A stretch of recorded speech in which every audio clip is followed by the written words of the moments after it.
Hello student, welcome to my YouTube channel. So ఈరోజు ఈ క్లాస్లో నేను నీట్ 2020 పేపర్ ఎక్స్ప్లెయిన్ చేయాలనుకుంటున్నాడు విత్ ఆన్సర్స్. అండ్ ఇంకొకటి ఏంటంటే ఈ క్వశ్చన్స్ ఏ టెక్స్ట్ బుక్లో, ఎన్సీఆర్టీ టెక్స్ట్ బుక్లో ఎక్కడి నుండి వచ్చాయన్నది కూడా సాధ్యమైనంత వరకు చెప్తాను. సో చూడండి, ఫస్ట్ క్వశ్చన్ 136 నుంచి స్టార్ట్ అయింది. ఇది H5కి సంబంధించిన బుక్లెట్. దీంట్లో 136 నుంచి స్టార్ట్ అయింది. First question, hydrolysis of sucrose is given by the following reaction. Sucrose plus H2O gives rise to glucose plus fructose. If the equilibrium constant Kc is 2 into 10 power 13 at 300 Kelvin, the value of delta G naught at the same temperature will be. So ఈ క్వశ్చన్కి answer చేయాలంటే మనకు first మనకు కావాల్సిన formula ఏంటంటే delta G naught minus RT ln KC. ఇది మనం use చేయాల్సిన formula. So R is equal to minus 8.314 joule mole inverse and kelvin inverse. T is equal to 300 kelvin. Ln KC is equal to equilibrium constant. How much they given? 2 into 10 power 13 they given. So what is our answer? Option 2 is the answer. And ఇంకొకటి ఏంటంటే ఈ question direct text బుక్లో నుంచి ఇచ్చారు. Chemical equilibrium problem number 7.11. Problem number 7.11 నుండి same question చూడండి. Hydrolysis of sucrose gives sucrose plus H2O gives rise to glucose plus fructose. Equilibrium constant Kc for the reaction is 2 into 10 power 13 at 300 Kelvin. Calculate delta G naught at 300 Kelvin as it is without changing values also they given this question. Next question కి వెళ్ళిపోదాం. 137 question. So 137 question ఇక్కడ చూడండి. 137 elimination reaction of 2-bromopentane to form pent2enes. So actually this is the CH3 CHBr CH2 CH2 CH3. This is 2-bromopentane. ఈ 2-bromopentane ని మనం డీహైడ్రోహాలోజినేషన్ చేస్తే మనకు వచ్చే ప్రోడక్ట్ ఏంటంటే CH3 CH double bond CH2 CH2 CH3. ఇది మనకు వచ్చే ప్రోడక్ట్ 2-pentene వస్తుంది. సో దీంట్లో ఇన్వాల్వ్ అయినటువంటి ఏంటంటే first one beta elimination. The elimination of hydrogen takes place from the beta carbon, and second one it follows Sedgwick rule. According to this rule, so we will get whatever the alkene having more number of alkyl groups we will get, so that is Sedgwick rule. And ఇంకొకటి ఏంటంటే ఇది డీహైడ్రోహాలోజినేషన్ కి example. So ఇక్కడ మనకు ఉన్న దాంట్లో option A చూడండి, beta elimination, it follows Sedgwick rule, dehydrohalogenation reaction. So second option is the correct answer for that. Next క్వశ్చన్కి వెళ్ళిపోదాం. Question number 138. Identify the correct statement from the following. So యాక్చువల్గా pig iron can be moulded into variety of shapes. This is the correct statement. And remaining అన్ని statements కూడా wrong. ఎందుకంటే wrought iron is impure iron with 4% of carbon. So that is the wrong one. It is actually pure form of the carbon. Next, blister copper has blister appearance due to evolution of CO2 ఇచ్చారు, but ఇక్కడ SO2 రావాలి. Vapour phase refining is carried out for nickel by van Arkel method. నికెల్ని refining చేయడానికి Mond's process use చేస్తాం, కాబట్టి అది wrong statement. Only first one is the correct statement. Next క్వశ్చన్కి వెళ్ళిపోదాం. సో ఇది question. The number of Faradays required to produce 20 grams of calcium from molten CaCl2. So ఇక్కడ first Ca plus 2 electrons gives Ca. 2 Faradays of electricity can produces 40 grams of calcium. So మనకి ఇక్కడ 20 grams కావాలి కాబట్టి answer ఏమవుతుందంటే 1 Faraday అవుతుంది. That is the answer for 139. So 1 Faraday is the correct answer. Next, the calculated spin only magnetic moment of chromium plus 2. So here chromium plus 2 spin only magnetic moment, how much you know? So to calculate that, what formula we have to use? Under root n into n plus 2. Under root n into n plus 2 ఈ formula use చేయాలి. యాక్చువల్గా chromium plus 2లో ఉన్న unpaired electrons 4 into 4 plus 2 is equal to how much will get root 24. Root 24 అంటే 4.90 Bohr మ్యాగ్నెటాన్స్.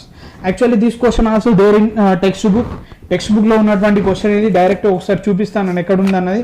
Coordination కాంపౌండ్స్లో కనుక చూస్తే so ఇక్కడ coordination compounds లోపల ఎగ్జాంపుల్స్ ఉన్నాయి. ఆ ఎగ్జాంపుల్ లోపల ఉన్నటువంటిది ఇది డైరెక్ట్గా ఇచ్చినటువంటి క్వశ్చన్. సరే ఇక్కడ D and ఎఫ్లో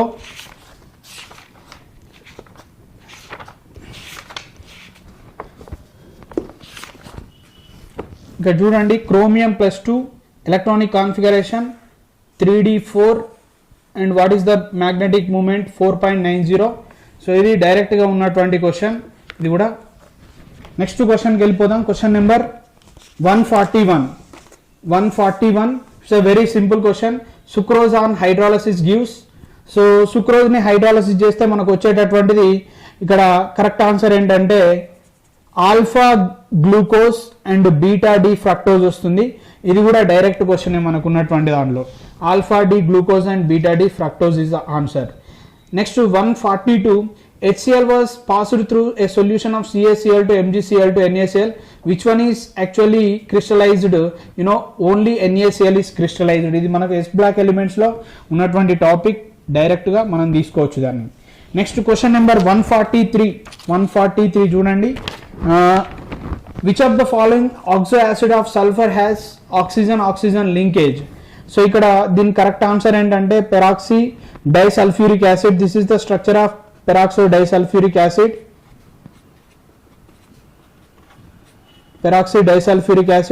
Here it has oxygen linkage. So peroxy bond ఉంది దీంట్లో, ఓన్లీ దీంట్లోనే ఉంటుంది కాబట్టి option 4 is the correct answer. Next question 144 question చూడండి. The correct option for the free expansion of ideal gas under adiabatic conditions. So question number 143 ఇది 144. So ఇక్కడ adiabatic conditions and free expansion of gas అంటే Q is equal to 0 and W is equal to 0 and in this condition there is no change in the temperature, therefore delta T also 0. Option C is the correct answer. 2 is the correct answer here, option 2. Next question, find out the solubility of nickel hydroxide in 0.1 molar NaOH given that the ionic product of nickel hydroxide is 2 into 10 power minus 15. So first point ఇక్కడ ఏంటంటే ఈ question solve చేయడానికి first so మనం చూసుకోవాల్సింది ఇక్కడ nickel hydroxide అనేది less soluble. Nickel hydroxide it dissociate into nickel +2 OH minus.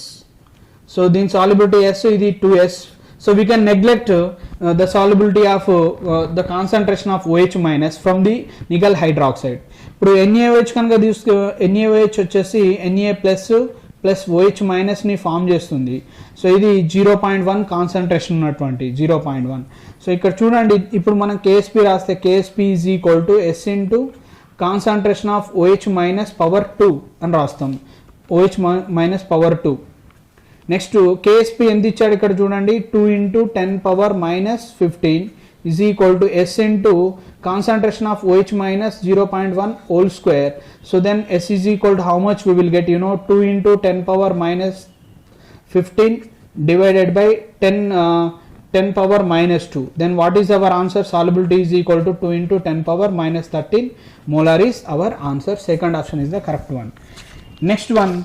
So 146 question, an increasing in the concentration of reactants of reaction leads to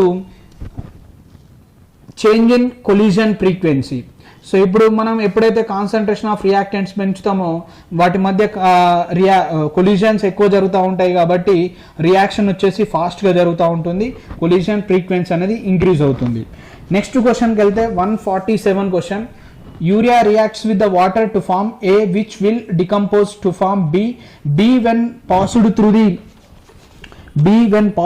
the Cu+2, deep blue color solution of C is formed. What is the formula of C from the following.